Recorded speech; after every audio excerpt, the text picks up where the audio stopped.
Oh no. What the bloody hell happened here? Well, a lot of things actually. As most of you remember from my Virgin May Cry video, or most of you may remember from your time playing the Devil May Cry 1 game, there was a certain atmosphere from the game's design and a certain aura about the characters. Sadly, that is no longer the case in this game, and damn does it show. I feel so sorry for the people who had their first exposure to the Devil May Cry series with this game. I feel like this would have turned them away from the series and to have no want in coming back to it. However, even though I say that, some people at the time the game was released claimed that they liked it. I feel as though they liked it because it looked cool or that it was fake reviews to increase sales, but it's not like there's any proof that multi-million-dollar companies would put out fake reviews for profit now, would they? Now, as I do this review, I am worried that you are going to start receiving some brain damage from the lack of entertainment from this game. So I am going to be placing safety videos from TF2 in different points in the video to keep your brain safe, along with mine. Trust me, you're going to need it. I want to go ahead and knock out the first thing that bugged me the most when I started this game out of the way. Who the hell is this guy I'm playing as? This character is lifeless, has little to no emotion, and is very quiet. I mean, yeah, he doesn't look that bad, but who is he? Well, it's Dante. I have played Devil May Cry 3 and 4 in the past and recently played Devil May Cry 1. So I know who Dante is, not just based on his looks, but on his persona as well. He's a character who has a cocky charm about him and spits out one-liners that manage to get a chuckle out of people every so often. He's the kind of guy most people strive to be in life, strong, good-looking, and funny. Sadly, the near immortality and godlike abilities are still out of reach in today's world. But let me show you what I mean by how emotionless and boring this Dante is. That's just a piece of crap. Oh, Arcana. Here's another 3 for you. No!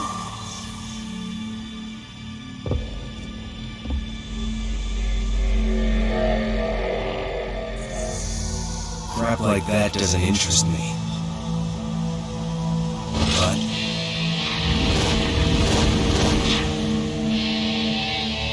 your swan song will.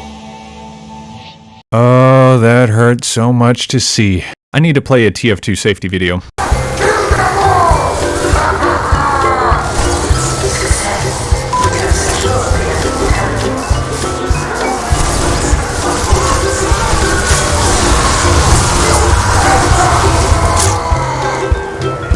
There we go, that's the juice I needed, along with some coffee and wine. Some of you may be wondering why the change in Dante's character.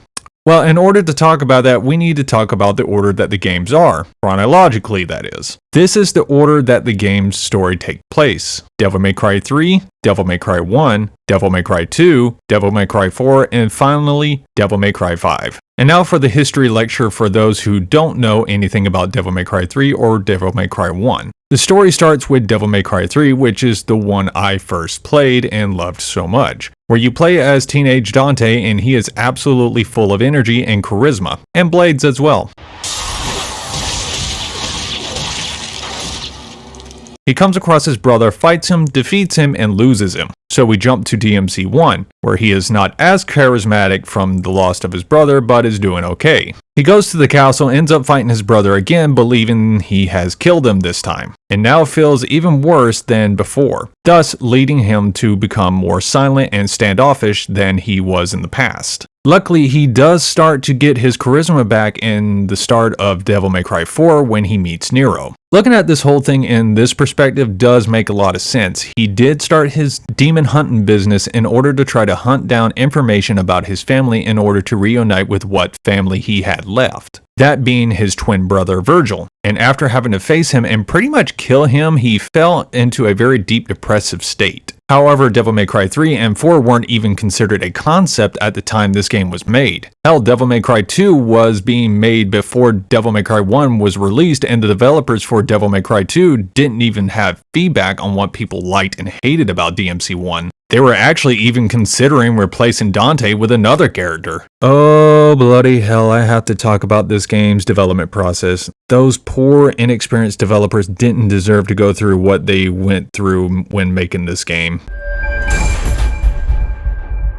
Now, the development for this game is full of mistakes that started right at the very beginning, from being too impatient, lack of experience, a mystery director, and a last-minute save from another director, if you can even call it that. So let's dive into the septic tank of a mess and learn from the mistakes made years ago. The first mistake that was made in the early stages of Devil May Cry 2's development was that the go-ahead was given to start on it before Devil May Cry 1 was even finished. Now, I'm not a businessman, but in my mind, I can't help but feel like feedback on a new game that also has a new style of gameplay to it was going to be one of the most important informations needed for positive progression. But they were pretty confident that Devil May Cry 1 was going to be a success and wanted to go ahead and try to keep that cash flow coming in. I mean, they were not wrong about the game being sold well, with sales in 2001 being above 2 million copies. Now, the lack of experience I was mentioning previously was mostly brought about because of the change in sales in arcades. You see, Capcom at the time had two groups for game developing, one group for home consoles and one group for arcade games. With sales of arcade games becoming less demanded for, they had to do something with the employees that they had at the time in the arcade division and decided to put them on the development of console games, even though they had little to no experience in that field. You can't really blame them for this too much. That's just the nature of sales, and if you want to stay afloat, you must change and adapt, and that brings its own problems with it. Sadly, those involved just had to learn as they went and struggled through the whole process. Well, why didn't the people from the first game help them out? Which is what most of you are thinking, and heck, even I was thinking the same thing as well. As it turns out, most of the staff from the original Devil May Cry 1 game didn't even know that Devil May Cry 2 was a thing. Most of them didn't even know about it until months had passed during the game's development. I feel like that must have been a slap to the face for those who wanted to continue working on a follow-up game for Devil May Cry 1. You work on a project that was supposed to be a Resident Evil game that was turned into another game that was loved, only to come back months later to find out that the company decided to give the reins to people who had no experience on console games. From what I have researched about the group that worked on Devil May Cry 2, it seems that some of the people on the project were not big fans of Dante or the style of the game. One reason for Dante's sudden change in behavior was because the producer for the game didn't like the fact Dante was cracking jokes and happy, and instead felt like this dead as a flying pan personality was what people wanted. Now, there was a director over all this, but I couldn't find any information about him, which I found odd, but I just chalked it up to either they liked their privacy or didn't want their name associated with the game from the beginning. It wasn't until Capcom took a good look at the Devil May Cry 2 game partway through its development and decided to change up the directors. And if you are wondering who the new director is that they chose to replace the unknown director with, that would be, and I'm sorry if I butcher this, Hideki Itsuno. Now, I'm going to stop talking about the game's development at this point because I can show you the points where the inexperience affected the game going forward in this video. And I want to dedicate a section to Itsuno basically as a thank you, one could say. Now, I've already talked about Dante himself being changed, but what else has been changed from Devil May Cry 1? Well, the level design is one of them, and this is an area where the inexperienced staff showed their inexperience. The first game had areas that were close-quartered and allowed for a sense of danger to feel ever-present, but open enough for acrobatics to be performed along with different styles of attacks.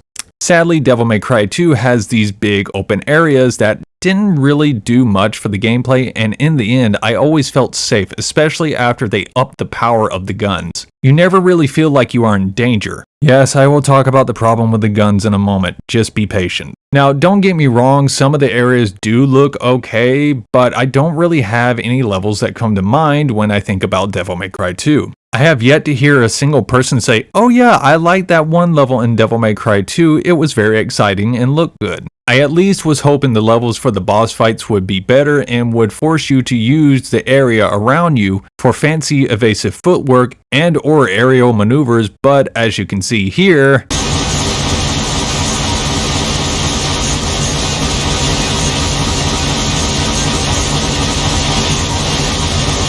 that is not the case. Let's go ahead and do a safety video. You'll never hit me! You'll never hit me! You'll never hit me! Heavy is flying! Now, don't get me wrong, a big open area can be good for gameplay. However, if your movement isn't complemented by that large area, then it's just pointless and a waste of time. Also, if the open area doesn't convey a story or have secrets for the players to find, then they are just going to be bored with it. You can see how the boredom slowly creeps in. The only ability that seems to be okay with this much openness is the flying ability, but in some areas you are going to be hitting invisible walls, which is always a fun thing for players who love playing characters with high mobility. Now, I'm not bitter about this one bloody bit. Now that I think about it, the only level that comes to mind to me when asked about Devil May Cry 2 is probably the one with the big fancy hallway and the area that you fight the so-called main baddie of the game. And this leads me to move on to the next topic that people had no interest in remembering about this game. The characters for the game are just there, and that's really all one can say about them. They are just there. Dante, the main character, really doesn't feel like Dante, as I already talked about earlier. You get to meet an old lady who knows who Dante is and says she fought alongside Dante's father, Sparta. Then she tells you that you need to get some items, and that's it. She also talks about this character, and that's pretty much it for the old lady. Then you get the main baddie of the game, Arius. Pretty sure I butchered that. And to be honest, he is the only character of the game I remember the most, only because he has some meme potential about him. Here are some examples.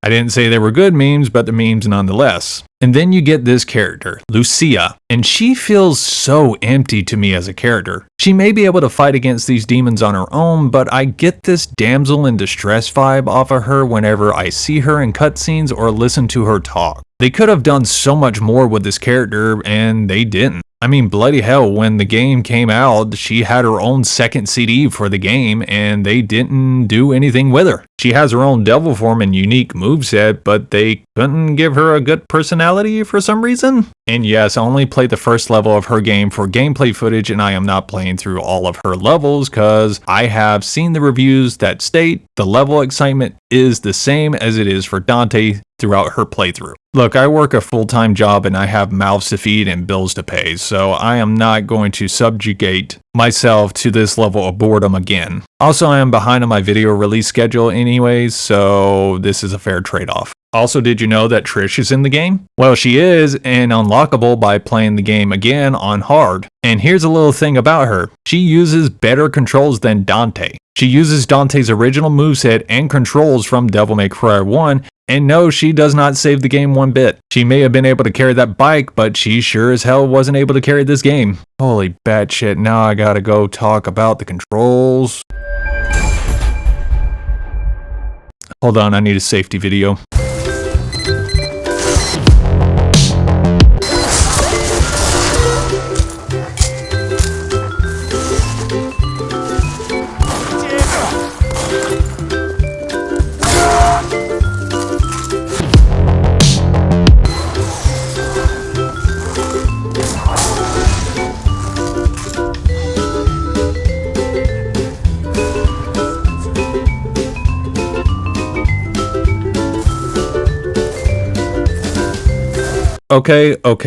Okay. This is an area where there is a ray of light to fill your dark soul of depression. Well, to be honest, that's a misleading statement for this game, but some of the things that were light here on the controls actually would go on to be used in the following DMC games. First, let's start off with the bad parts, starting with the attack mechanics. Dante can do more melee combos now, but in a different manner. Directional input. Meaning, depending on the direction you press, you can do different combos. In Devil May Cry 1, they did it based on a pause combo style. Meaning, before you follow up your next hit, you pause for a certain amount of time to allow different follow-up attacks to happen. But you want to know something cheeky about the directional input method for Devil May Cry 2? It is completely nullified by its auto-lock feature. That's right. A new method of attacking is useless because of a feature that automatically happens in the game. Well, I'll just go into the options and turn it off, which is what some of you are thinking, and that is what I thought. Turns out you can't. The stop auto lock is mapped to a button on the controls, so in order to use the combos correctly, you have to stop the auto lock and then start the combo and then hope it locks back onto the target you want to attack. If this sounds annoying to you, then know that you have good deductive reasoning. Also, here's a clip to show you how hard the auto lock can make parts of the game. I just need to hit this, but the birds and the auto lock are making it impossible. And here's another annoying thing. The game does not tell you about the combos and auto lock. I learned about the cancel auto lock by looking at the control scheme, and I learned about the combos by learning by accident and looking up videos. Also, when this game was released, even the manual was almost useless with the information, because it was so vague about the controls and the combos. Despite this, there were some positives. For example, double jump was no longer an unlockable upgrade, it was made the standard move for aerial maneuvers. Then you have the controversial dodge button. The reason for this is because in the past, Devil May Cry 1, you would lock onto the target and press a direction and then hit the jump button in order to dodge. In Devil May Cry 2, you just hit a button and you dodge. Also, a new ability to the dodge is being able to wall run to dodge attacks, which I felt were more annoying at times, but I did use it to avoid some attacks and then forgot I could do it afterwards. This really comes down to personal liking. Some feel that it takes away from the skill aspect of the game, and others feel that it is good for games that are supposed to be fast-paced. But you know what this game isn't? Fast-paced. This is the biggest part of the game that everyone complains about the most, and it's easy to see why. As you've been seeing in this video, I haven't been struggling in the game and it seems easy. That's because it mostly is. Don't get me wrong, you will die at points, but the gameplay is so brain-numbingly boring that I honestly had one hand on the controller and one hand on my phone for part of the game. I'm not kidding, I actually suffered my first death because I was looking up this game's history while playing the game at the same time. The one thing you may have noticed is how stupid the enemy AI is. You can literally run circles around them before they even think about attacking you. And here comes the issue about the guns. They are the main method of attacking for a majority of the game, and the guns were made even more powerful than they were in Devil May Cry 1. You can literally beat the game using just ebony and ivory. But what about the upgrades and weapon upgrades? First off, here's a safety video. Today is a good day.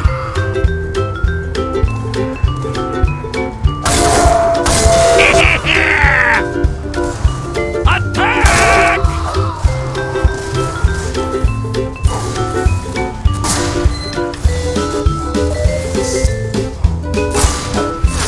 Ow!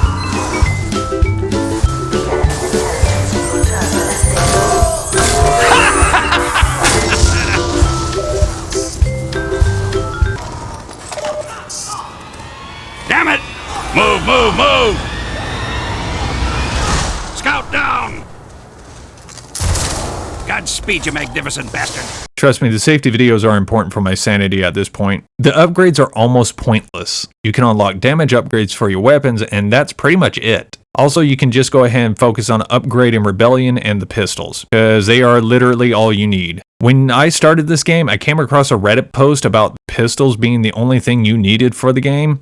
They were not kidding in the slightest. All the swords are the same because even though the text says they are different, they are not. They are basically reskins of Rebellion, and yes, that is the best way to describe them. You have other firearms as well, but I'm going to level with you here and now. I didn't even bother looking for them. Yeah, if I got another weapon, it's only because I accidentally found them. When the game is so bad to the point that all the hidden weapons do nothing for you, do you really think someone's going to waste time looking for them? Cause I bloody well didn't. I noticed the fact that I can shoot multiple targets at once now before I noticed the other weapons. However, they did introduce the amulet upgrades that did help some. You collect parts to combine to an amulet and it boosts your abilities. They are basic stuff, elemental attacks, boosting your recovery, and attack output. But the one I found pointless was the aerial heart. This is a piece that allows you to fly when you're in Devil Trigger form. Give that a moment to sink in. You are a being that can transform into a devil with wings. Shouldn't flying be a normal ability for you, or are they just there for aesthetics? Are you telling me that in my devil form I relate more to a flightless bird? If so, I want a devil penguin form. At least then you can have fast underwater gameplay. This part I'm going to try to keep short, which will be pretty easy because if you play the Dante part of the game, you can get about 5 hours out of the gameplay, and that's pretty much it. The game starts off showing Lucia going into this old place to take some kind of coin, only to be stopped by some birds, and then Dante decides to do what I consider is his most exciting moment in this game, falling through a roof. This is how low I have dropped my expectations for this game. They do edgelord communication and then part ways. Dante sees a random house and decides to go to it. I actually got stuck here because I ran into this invisible wall that made me think I couldn't jump over this gate, but I can jump over it. That was annoying. You meet the first monsters, and to be honest, I'm getting a berserk vibe off these guys. You get disappointed by them. Then you run into what I think are demon apes. Sadly, they are not as dangerous as real apes. You run through an empty city to the house, it blows up, and then old lady pops out of the ground. She knows who Dante is and worked with Sparta when he was alive, then tells Dante that the main baddie wants the MacGuffins of the game in order to take over the world. Dante flips a coin to decide if he wants to help out or not. Okay. You go underground, solve this boring puzzle, and shoot things. A lot. Then you go to an empty city and fight the first boss. He's easy. Then you go through the city to face the infected tank and choppers. You shoot the choppers a lot, and you will hate every second of it with every fiber of your being. Be honest, I didn't know I could just platform my way through this level to go ahead and get to the chopper at the very end, because I thought I had to take out every chopper that I came across. I wasted so much time on this. At least you get infinite bullets. Then you get to an interesting intro to a boss that emerges from the building. And right here is where I had high hopes for some action and fun. Can you tell I didn't get any of that? If you're going to give a boss this type of intro and make them look like this, the least you can do is make them satisfying to play against. Is that too much to ask? Well, actually, for some people, yes. The reason the game was made easier was because some people didn't like how hard the first game was. The whole point of Devil May Cry games is to build up your style points, and you can do this by landing combos quickly and avoiding attacks. This game almost removed that style of gameplay and allows you to juggle enemies with bullets because of that. This is not game. This is pandering to the unskilled players in a game based on skill. Dante goes into a lab and fights the boss at the top of a building, and then the self-destruct for the building begins. Dante runs through the building, and then I complain about the lamps and the auto lock. Then crashes a plane into a giant fan in order to escape. While looking back at the building, I can only imagine that Dante realizes he could have just flown down, with his devil powers that allow him to fly. Here's a moth boss. I call an infected chopper reskin with bugs. You go underground, jump on platforms, and come across this boss, who is the only good boss in the game. Not great, but the best boss fight in the game because you actually have to use some skills and thinking power against him. Then you are annoyed by this thing, and I hated it. Then you meet the main boss again and give him the items he needs and then fly off the building, because that is possible now for some reason. Here is another boring city that is empty. You go into this building and meet 3 floating heads. Or what I like to call infected chopper with extra horseshit steps to beat because of the wonky auto lock that works against you. Bloody hell. Then you get to a meme moment with the boss and fight him while he literally sits down and takes your attacks. The main baddie, people. I hope you are happy. Kill me. Kill me and everything will be over. I've been telling myself the same thing throughout the entire playthrough. Then you get this amalgamation of bosses, and I thought I had a challenge on my hands, but it was just a thought, sadly. Then you get the biggest blue baller in the game. I got my ass kicked by this character when I first faced them. That's because I wasn't expecting this level of combat in the game, and this boss kicked my ass so hard this happened. The hell is this? Which was my response to seeing this form. Yeah, this is Majin Devil form. If you have low enough health, you get a stronger devil form. The game does not tell you about this, and I would not be surprised if people never learned about it. I die, and I'm ready for a good rematch. I am ready to use actual thoughts to make counters and have a good fight. Nope, I shoot it to death. This level of cheese is unbearable and unhealthy. Then Dante rides into hell on his bike that I have no idea how I got there. And that's the game. I did leave some stuff out, but you're not really missing much of anything, trust me. Now, I have pretty much ripped into this game and mocked its horrible gameplay. However, at the end of this, I have to tell Itsuno thank you. Because believe it or not, this game was actually worse before he was made the replacement director of the game. If I remember correctly, he had around 6 months to get this thing fixed and ready to go, and most things were not even finished or started on when he became director. He took an inexperienced team who were thrown into a spot they were not ready for and did what he could do to help them out to make the game playable. He actually, in a way, managed to help save the Devil May Cry series. What I mean by that is that he was able to make this game a commercial hit, which is all companies really care about when a game is released to the public. They don't care about how bad the game is, so long as it makes money. This game managed to sell up to 1.7 million copies for the PS2, whereas Devil May Cry 1 managed to sell over 2.1 million copies. This was lower sales numbers, but enough for the company to hold on to it for another Devil May Cry game.